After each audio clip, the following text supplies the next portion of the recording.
Il ne reste rien si ce n'est un volume imposant de cendres arrosé par un filet d'eau et l'odeur persistante de tôle brûlée. Dans ce quartier populaire d'Aroué, un spectacle de désolation s'est donc installé au petit matin. La nuit a été longue. Des étincelles au bruit strident et à l'éclat rouge orangé ont réveillé les habitants. La maison vide de ses propriétaires s'est rapidement embrasée. Les flammes ont alors gagné l'habitation voisine. Dans son intérieur, des grands-parents et l'un de leurs petits-enfants, à la vue des flammes, les riverains sont sortis de chez eux. C'était fort, ça a chauffé et puis ça a brûlé carrément le mien, il fallait changer. Hein. Ça, avec la chaleur, tout, ça a carrément pris feu. Donc avant qu'on avait appelé les pompiers qui ont mis à tarder à venir, c'était tout un petit feu. Nous, on a essayé d'éteindre avec nos propres moyens.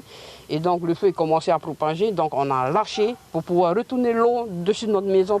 Au-dessus du mur de clôture, la végétation voisine est brûlée. L'absence de vent a évité une plus large propagation à tout le quartier. Ici, les maisons sont proches les unes des autres. Une belle frayeur, même si la tranquillité d'action des habitants a permis de conserver la tête froide. Mon mari s'est réveillé dans la nuit affolé, il m'a réveillé. Il a été réveillé par les aboiements des chiens parce qu'il est fort et nos tôles, il commençait à grincer avec la chaleur des flammes. Du coup, quand j'ai ouvert les yeux, j'ai vu qu'il y avait une grosse flamme sur toute la maison, quoi, hein. Donc il m'a dit d'appeler les pompiers, j'ai appelé les pompiers. Ils avaient dit qu'ils avaient déjà été alertés avant, mais ils n'étaient pas encore arrivés.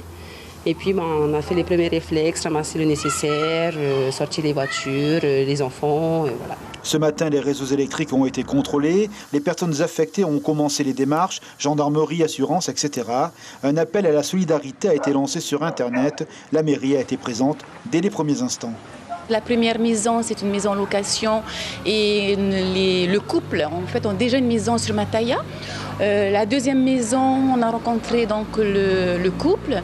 Ils ont un autre foyer aussi à la presqu'île, donc ils nous disent qu'il n'y avait pas de souci. Voilà, c'est de voir un petit peu, tout d'abord pour les encourager, les soulager par rapport à ce qui s'est passé. C'est vrai que c'est un choc.